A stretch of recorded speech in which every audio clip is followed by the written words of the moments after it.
Informação especializada, influente e confiável. Podcast MIT Technology Review eu sou André Brasil. Miceli e esse é mais um podcast da MIT Technology Review Brasil. Hoje eu, Rafael Coimbra e Carlos Aros vamos falar sobre a criatividade e a inteligência artificial.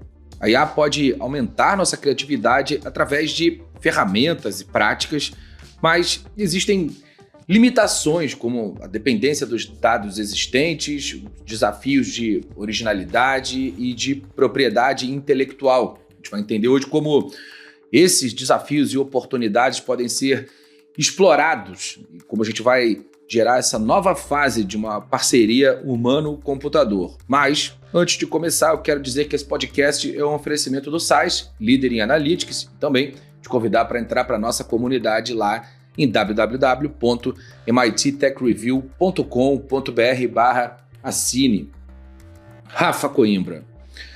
A inteligência artificial está cada vez mais presente em diversos setores, naturalmente, no campo criativo, isso também tem acontecido.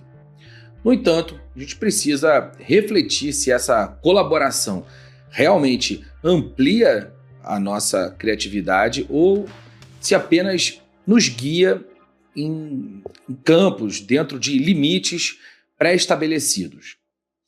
Te pergunto, Rafael Coimbra, nós estamos expandindo fronteiras ou estamos pescando no aquário? Quero entender como os aspectos emocionais e subjetivos da criatividade podem ser integrados nessa colaboração para que haja uma expansão de fato.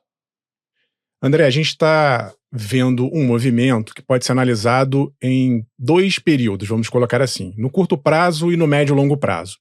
Vamos analisar o que está acontecendo agora. Acabou de sair uma pesquisa publicada na Science Advances que mostra que, usada a inteligência artificial generativa para a criatividade, em tese ela melhora, ok? Ela melhora na média. Mas ela melhora mais para quem não é criativo do que para quem já é criativo. Então você pega uma pessoa, eles fizeram um teste, colocaram lá a IA generativa para as pessoas que iriam escrever contos e todo mundo que usou, de certa forma, teve ali um aprimoramento. Mas quem já é criativo, né, a proporção de aumento, de ganho, de qualidade é menor. Porque a pessoa já é criativa por natureza, ela já pensa dessa forma, isso já vem naturalmente para ela. Obviamente, uma pessoa que não é criativa, que trabalha com um tipo de pensamento diferente, ela, quando colocada essa ferramenta na mão dela, ela dá um ganho superior se comparado a quem já é criativo. Então a gente pode sim concluir que melhora a criatividade, melhora mais proporcionalmente para quem não é criativo, mas tem que tomarmos cuidado, a gente precisa tomar cuidado nessa história. Por quê? Primeiro, quando a gente vai olhar para essa criatividade, vamos entender o que a gente está chamando de criatividade. O que a inteligência artificial generativa está dando para a gente é uma média de tudo que ela processou. Lembre-se, a inteligência artificial ela é treinada, ela é pré-treinada, com muito material também de criativos, porque ela está consumindo material ou consumiu material nesse treinamento antes da chegada dela mesma, então ela absorveu ali uma quantidade absurda de informações de pessoas que tiveram suas ideias e suas criatividades, bate aquilo ali no liquidificador, simplificando, e devolve um resultado médio. Então, o cuidado aqui, no curto prazo, é entender até que ponto a IA é criativa. Ela não é uma criativa no sentido de, como a gente tem do senso comum, de ideias fora da caixa, de pensar fora do padrão. Ela vai te dar uma média em geral, probabilística do que ela encontrou, do que ela foi treinada. Então, primeiro, cuidado com o que a gente está chamando de criatividade. Olhando no longo prazo, e aí eu quero fazer uma reflexão, André, a gente pode pensar num segundo momento da IA. Então, tudo isso é muito novo, muito recente, a gente começou nos últimos 1 ano e meio aí a usar mais fortemente a IA generativa. Imagina se todo mundo começa a usar esse tipo de recurso para fazer novos conteúdos. Estou falando aqui de uma maneira geral. A gente pode imaginar que, se isso acontecer fortemente, nós teremos uma segunda era de produção de criatividade co-criada com a inteligência artificial, que será média. Então, se a gente olhar no longo prazo, a gente corre o risco, sim, de estar criando uma nova cultura mediana, medíocre no sentido da média. E isso é perigoso, porque aí vai ficar todo mundo viciado num tipo de criatividade que, no fundo, não é tão criativa assim. Então, é preciso que a gente olhe, né? Você pode usar, e aí eu já estou dando aqui minha opinião. Eu gosto quando a inteligência artificial ela é usada para cocriar ou para estimular a criatividade humana. Vai te dar ali um insight, vai, de repente, colocar uma palavra que você não tinha lembrado. Opa, caramba, se eu juntar essa palavra aqui que foi sugerida com essa aqui, talvez surja uma frase interessante. Mas eu acho que se a gente delegar só tudo para as máquinas, a gente corre um grande risco. Para quem se interessar por esse assunto, tem um livro que saiu recentemente agora no início do ano, que eu vou traduzir aqui para português livremente, só tem em inglês, que seria assim, O Mundo dos Filtros, Como os Algoritmos Achatam a Cultura, do Kyle Chalka, que é um escritor contribuinte lá da revista The New Yorker, e ele aborda exatamente esse assunto. Será que a gente não está superficializando o mundo, achatando essa cultura? É uma reflexão para a gente fazer aí no médio e longo prazo. Tem um exemplo que ficou bastante conhecido no mundo da música, que foi a trilha criada pelo Hans Zimmer, e no final das contas ele que é tido como alguém capaz de gerar trilhas para filmes que são sensacionais, teve ali uma avaliação menos interessante do que normalmente acontece. Essa construção de soluções a partir da média, ela é bastante problemática, especialmente para os outliers. No geral, eu entendo que as pessoas vão conseguir ter instrumentos para, de fato, expandir parte da sua criatividade, mas os outliers, a criatividade humana, se a gente pensar na nossa sociedade, pensar na humanidade, essa ancoragem que acaba sendo feita através da média de produção, ela é complexa mesmo, Rafa. Vai ser um desafio expandir. Acho que esses pontos que você trouxe de colaboração são interessantes como um ponto de partida. E aí, Carlos Aros, essa colaboração que pode levar, sim, a resultados inesperados, inovadores, ela tem uma questão em relação à criatividade média, mas também tem questões sobre autoria e propriedade intelectual. Como você acha que essa colaboração entre humanos e inteligência artificial ela vai redefinir os conceitos de autoria e de propriedade intelectual quando a gente fala de criatividade geral? Bom, eu acho que já está redefinindo de alguma maneira, né, André? Há um incômodo bastante grande da indústria sobre esse tema, em que se busca uma alternativa viável para controlar o cenário e para conseguir fazer com que os direitos dos autores, né, dos criadores das obras, que esse direito seja respeitado. A premissa aí é de que as plataformas deveriam ser cuidadosas a ponto de indicar a fonte, né? Quais foram as fontes para que tal produto fosse gerado, né, pelo modelo de inteligência artificial. E é possível que isso seja indicado, é possível que isso esteja lá descrito, mas chega num limite em que não é uma relação direta entre causa e efeito. Isso aqui foi usado e derivou-se disso. Não é como se fosse um sample numa música ou algo do gênero. É muito mais complexo, né? A parte de referências e tudo mais. O grande ponto hoje, e quando a gente acompanha algumas discussões, e há uma associação aqui no Brasil que se dedica a isso, tem feito, que trata do tema de direito de autor e propriedade intelectual e etc., e eles têm feito uma série de encontros, e mais no pós-pandemia eram webinars, e agora eles têm feito isso nos encontros periódicos, trazendo especialistas em tecnologia, trazendo figuras que lidam diretamente com esse universo, para ajudar os pesquisadores e ajudar aqueles que atuam no campo da elaboração das leis a encontrar os limites e encontrar os meandros para que isso seja redefinido. há uma mudança em andamento quando a gente pega, por exemplo, o papel da indústria fonográfica. A indústria fonográfica já está revisitando acordos que foram feitos com plataformas no mesmo modelo em que se fez com os serviços de streaming, né, com Spotify e outros, YouTube e por aí vai, e eles estão revisitando acordos, incluindo as plataformas de inteligência artificial.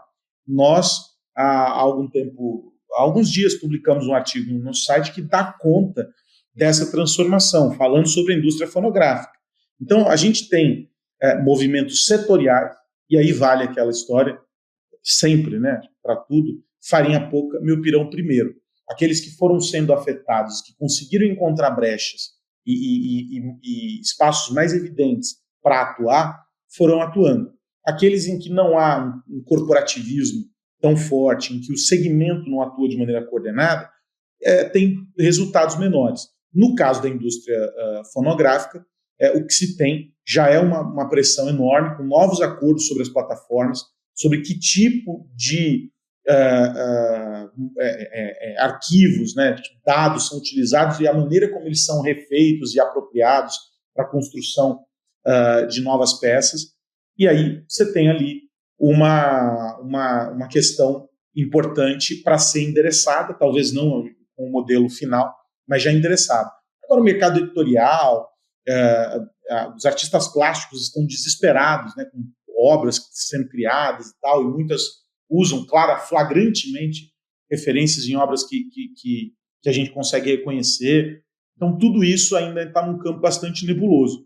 E eu não sei, André, eu tenho a sensação de que dificilmente a gente consegue, num espaço curto de tempo, oferecer uma resposta para algo tão complexo. E aí, enquanto isso não acontecer, nós vamos ficar no limite em que jurisprudências vão sendo criadas por decisões isoladas a partir de ações judiciais. A gente já teve alguns casos acontecendo e seguramente nós vamos encontrar outros. Pois é. Entre esses outros estão, por exemplo, a atuação, o uso de inteligência artificial em campos menos óbvios. A gente fala muito de arte, música, texto, mas design de produtos, solução de problemas complexos, até mesmo atividades de marketing, de campanhas, não só do fluxo de automação das tarefas, mas dos conceitos de campanha também podem ser influenciados nesse aspecto. Rafa, como você enxerga o uso de inteligência artificial nessas soluções menos óbvias ou nas soluções em setores de design de produtos, de engenharia e de negócios em bolsa de valores, enfim, definição de preços de ativos, negociações, criação de contratos? Como você enxerga nesse formato de uso de inteligência artificial?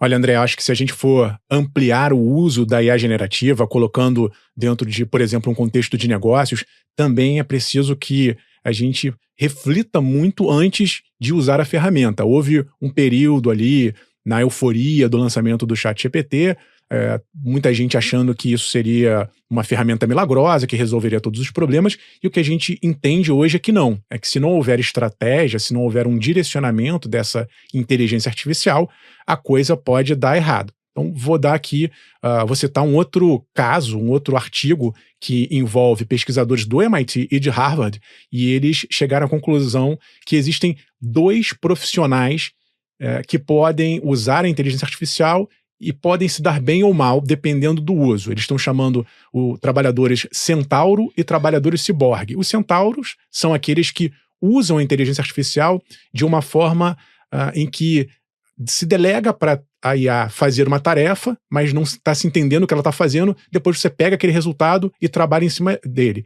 O ciborgue já é um conceito diferente. É uma fusão do humano-máquina em que a inteligência do cérebro está atrelada ali, ou sendo desenvolvida, um impulsionando o outro, em função da inteligência artificial generativa. Então, os ciborgues entendem o que estão fazendo e os centauros nem tanto. Então, eles fizeram um experimento, deram para esses grupos tarefas para problemas para serem solucionados, e eles entenderam o seguinte: quem usava IA generativa, em geral, se dava melhor, mas aí tem uma pegadinha. Quem usava IA generativa para resolver um problema que não era do seu ramo, por exemplo, o Aros acabou de falar da indústria fonográfica. Imagina que você dá um problema da indústria fonográfica para alguém que é da área de vendas de roupas. A pessoa que não entende nada de indústria fonográfica vai pegar a IA generativa, vai usar, vai sair um resultado, e ela, muitas vezes, pelo fascínio, né, porque é tão convincente o resultado da IA generativa, essa pessoa pode achar que aquilo ali, aquele resultado, é o mais adequado a ser usado, quando, na verdade, ela está cometendo um erro. E aí, o efeito é o contrário, como eu disse. O prejuízo é grande porque a pessoa não tem ideia do que está fazendo. Agora, quando a gente pega um grupo, né, novamente aqui no exemplo, o grupo da indústria fonográfica usa a IA generativa para tentar resolver um problema do seu próprio conhecimento, aí sim a produtividade aumenta. Resumo, o importante é que a gente saiba usar a IA generativa de uma maneira supervisionada. Se você não entende o que você está fazendo, não use, porque você corre muito risco. Agora, se você tem domínio, se você vai tocando a bola, né, vai fazendo ali uma troca de passes dentro desse modelo ciborgue com a IA, ela vai te dando resultados. Às vezes você pode desconfiar, você pode até contrariar, falar, peraí, eu que entendo desse assunto, isso aqui não faz muito sentido. Aí você descarta o que não faz sentido e usa aquilo que realmente faz sentido de acordo com a tua experiência. Nesse caso, sim, a gente pode ter bons resultados. Portanto, seja para coisas mais criativas, como a gente estava falando no início, seja para decisões mais estratégicas de um negócio, se não houver um planejamento prévio, se não houver um domínio do que se está procurando resolver, em termos de conhecimento, você pode estar correndo um grande risco e a gente não quer que ninguém perca tempo e dinheiro. É isso. Ela pode ajudar, Carlos Aros, ela pode redefinir os papéis humanos nesse tipo de atividade, entre centauros e ciborgues. Como você enxerga as consequências das tarefas automatizadas, das tarefas criativas, claro, automatizadas pela inteligência artificial em profissionais humanos e suas habilidades? Vamos moldar nosso cérebro de forma diferente, vamos ser de fato transformados pela inteligência artificial para que a gente possa transformá-la novamente. Para onde isso vai? Eu acho que uma boa imagem para isso é a conversão do profissional, em vez de ser um músico que integra a orquestra, ele passa a atuar como um maestro. Ele, sim, em vez de estar ali executando cada instrumento, ele passa a trazer uma visão do todo, e aí propondo nuances diferentes, ajustando a cadência, identificando onde tem nota sobrando ou tem nota faltando, para que aí sim se tenha uma bela execução de uma nova peça. Eu acho que o papel muda, e essa mudança de papel ela vem acompanhada de uma série de angústias. Toda mudança traz desconforto, mas sobretudo porque as pessoas passam a ser confrontadas com algumas limitações, e os profissionais esbarram nessa ideia de que, poxa, se eu não estou aqui molhando o carimbo na tinta e marcando a folha do lado, eu não sirvo para mais nada, eu não sei fazer mais nada. Espera aí, para onde eu vou? Né? Então, a gente começa a perceber que é preciso buscar uma nova visão. E essa relação com a máquina propõe isso. Você saber o que comando você vai dar, ou que tipo de resultado você vai encontrar ali para poder entregar para a próxima etapa, e você está orquestrando tudo aquilo. A gente tinha a figura, há alguns anos atrás, do office boy. Hoje, a gente assina contratos digitalmente, né? Com um clique, a gente resolve qualquer negócio online. Essa figura, portanto, que ficava levando documentos para lá e para cá, desaparece. A gente manda e-mail, tem WhatsApp, você tem os gerenciadores de tarefas internos, etc. E tudo isso foi otimizado. A gente vai agora para uma outra fronteira, em que talvez eu não precise de pronto executar algo, colocar a mão na massa ali, mas eu vou ter uma análise, vou ter uma geração de um insight. E aí, André, entra uma questão que para as empresas, e quando a gente ouve os executivos de RH, sobretudo, tratarem do tema, ela se torna cada vez mais sensível, que é a da busca justamente pelas características que tornam as pessoas diferentes das máquinas. A criatividade, uma sensibilidade maior, e que são as soft skills que vão ser desenvolvidas, que passam a ter, que vão ser aprimoradas, né? O camarada já tem, você vai desenvolvendo e aprimorando, para que você consiga ter essa figura que interfere no processo de maneira a oferecer tudo aquilo que a robotização e a automação de tarefas não permitirá entregar. E aí a gente começa a separar esses profissionais. O ponto, como mindset aqui, é que as gerações foram sendo formatadas para serem executoras. Há um exército de profissionais no mercado, em todas as áreas, que sabem única e exclusivamente executar tarefas. Vai lá e faz. Ele não sabe refletir, não tem essa sensibilidade para olhar o todo, não tem o cuidado dessa compreensão macro, e analítica e crítica.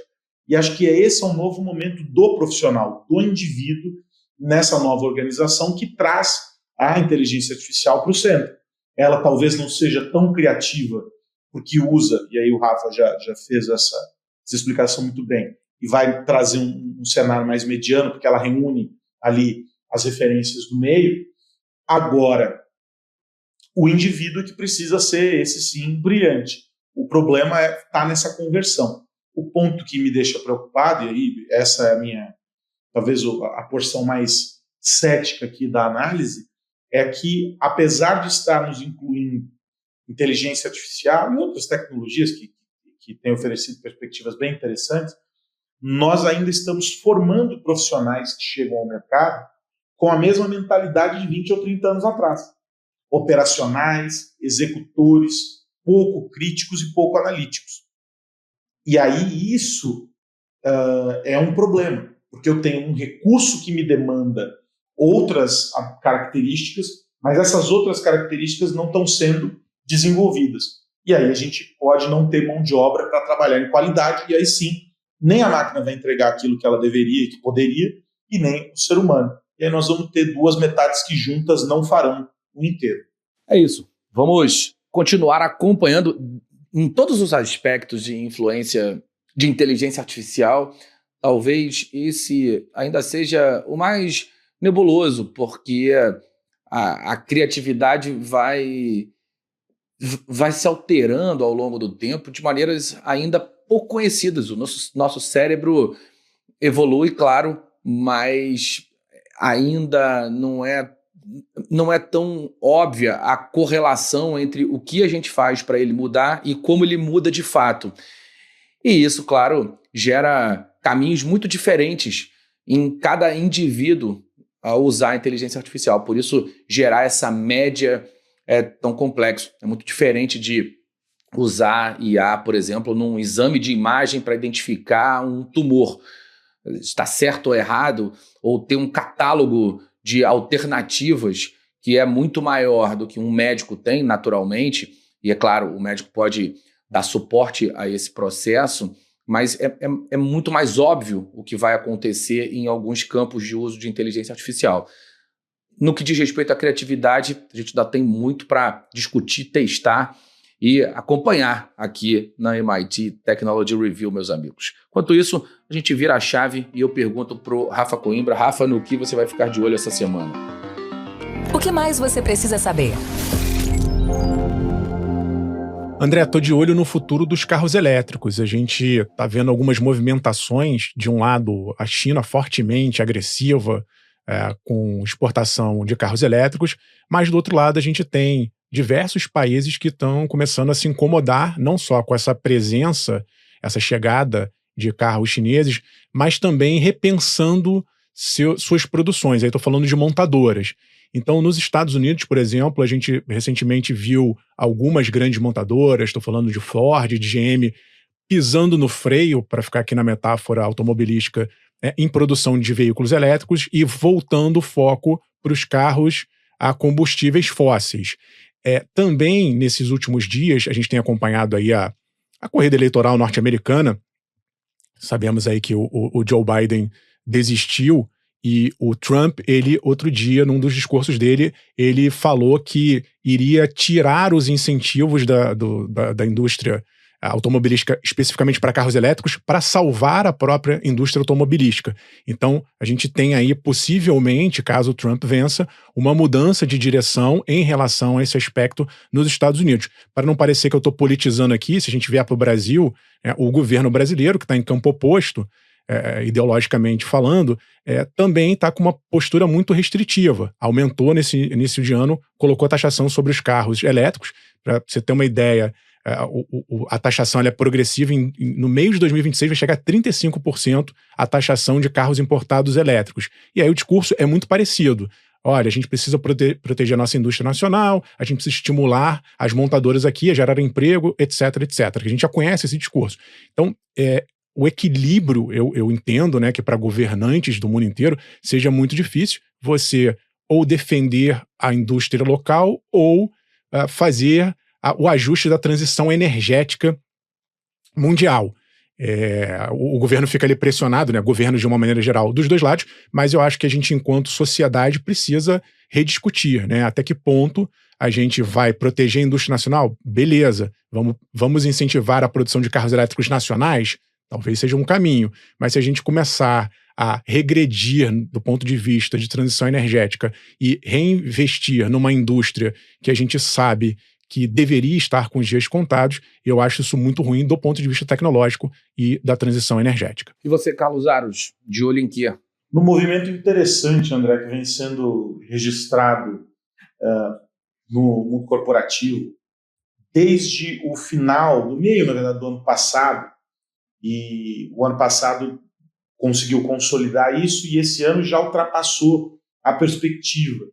Nós narrávamos há algum tempo atrás, em função da pandemia, que as viagens seriam reduzidas pelas empresas, muitas viagens não faziam sentido, identificou-se com o aumento da produtividade, com as videoconferências, e aí o modelo híbrido de trabalho, e a gente tem acompanhado algumas empresas suspendendo o trabalho remoto, adotando o home office apenas uma vez na semana, quando muito. Tivemos alguns casos de empresas que, inclusive, foram mais restritivas, dizendo que o colaborador que definir pelo home office não vai estar enquadrado para ter progressão de carreira e etc. Então, algumas mudanças acontecendo. E aí agora chegou a vez de mapear o segmento das viagens corporativas. E já há uma expectativa para esse ano de 73% de aumento. No ano passado foi na casa de 50%, esse ano 70%. E o que é mais interessante é que as viagens aumentam, a finalidade delas continua sendo cliente, mas muitas vezes com um outro olhar, não só a reunião, mas sobretudo eventos. Então, uma agenda maior de encontros e de fóruns ali para que os eventos aconteçam, e a maior parte delas para alocação de projetos. Então, equipes que estão lotadas em uma determinada região para atuar em um projeto específico, e aí acabam tendo recorrência nas viagens. E aí, a ideia por trás desse novo modelo é de que o profissional também encontrou uma nova razão para viajar. Eles entendem agora que nem tudo é trabalho e que, comparativamente a outros anos, existe agora uma perspectiva maior de aproveitamento dessas viagens para fins de lazer, ou seja, o camarada vai viajar e ele aproveita e estica a viagem para uma razão pessoal, para conhecer a região, para poder descansar. Um equilíbrio que propõe essa satisfação e o cuidado. Quem mapeia isso é uma pesquisa da American Express, e aí que, evidentemente, por saber as compras que são feitas ali e também pela maneira como foram respondidos os questionários, 80% dos viajantes dizem que aproveitam 1 ou 2 dias dessa viagem para descansar. Então o cara faz uma viagem a trabalho de 2 ou 3 dias, estica mais 2 para poder descansar. E aí tem uma alteração na dinâmica desse modelo, em que a videoconferência por si só já não dá mais a conta da complexidade dessa relação. Quando ela era o único caminho, tudo tinha que se esgotar nessa finalidade. Mas agora a viagem volta a ser importante 2 anos depois do fim aí da pandemia e com uma perspectiva de crescimento ainda também bastante grande no ano que vem. O que entra como um ponto interessante nesses estudos, são 2 estudos que vêm mapeando esse cenário, é que existe um uso cada vez maior de ferramentas para otimização dos processos dessa viagem. Significa que vamos viajar, mas essas viagens têm que ser mais efetivas e custar menos. E aí entra inteligência artificial e outros recursos para ajudar no processo de otimização, para fazer com que, ainda que a viagem seja necessária, ela gere uma despesa menor para a organização. E aí, o que as empresas dizem é que têm usado cada vez mais treinamentos para ferramentas de inteligência artificial aplicadas a viagens para que as equipes consigam otimizar todo esse processo. A gente sabe muito bem, né, André e Rafa, porque temos também viajado mais nestes últimos 2 anos do que estávamos viajando no período anterior, mas aí agora com números comprovados, esse cenário não está restrito ao Brasil, o mundo inteiro acompanhando isso. A questão é a seguinte, André Miceli, eu sei que no meu caso não, imagino que no seu também não me enquadro nessa história do estico a viagem para poder descansar. Eu volto e continuo trabalhando. É por aí, Carlos Aras. E realmente elas aumentaram. A gente volta logo porque tem outra viagem chegando normalmente. É isso, meus amigos, está na hora de ir, mas antes disso, eu quero lembrar que esse podcast é um oferecimento do SAIS. Rafael Coimbra, um grande abraço. Abraço, André Aros, e a todos que nos ouvem. Convido a você que está aqui com a gente a dar um pulo no nosso canal no YouTube. Muito conteúdo bacana em vídeo, alguns webinars que a gente tem gravado recentemente com conteúdos muito interessantes para a sua vida e para o seu negócio. Até semana que vem. Carlos Aros, grande abraço. Um grande abraço, André Miceli. Eu citei na minha fala o artigo que nós publicamos, aí eu procurei aqui no nosso site. O título dele é O Treinamento de Modelos Musicais de IA Ficará Muito Caro. É o que fala sobre como as gravadoras estão atuando para frear o movimento das startups de inteligência artificial que estão explorando aí as músicas e os direitos de uso das músicas e não estão gerando receita para os autores. Então fica a dica do artigo muito bacana do James O'Donnell e a recomendação para que você acesse mittechreview.com.br/assine para que você tenha acesso não só a esses artigos que estão liberados, mas que você tenha acesso a um mundo de conteúdo que está lá para os nossos assinantes. Um grande abraço, até a semana que vem. É isso, semana que vem tem mais podcast da MIT Technology Review Brasil para a gente seguir falando sobre tecnologia, negócios e sociedade. Um grande abraço para você que nos ouve. Tchau, tchau. Você ouviu o podcast MIT Technology Review Brasil, apresentado por Tech Institute.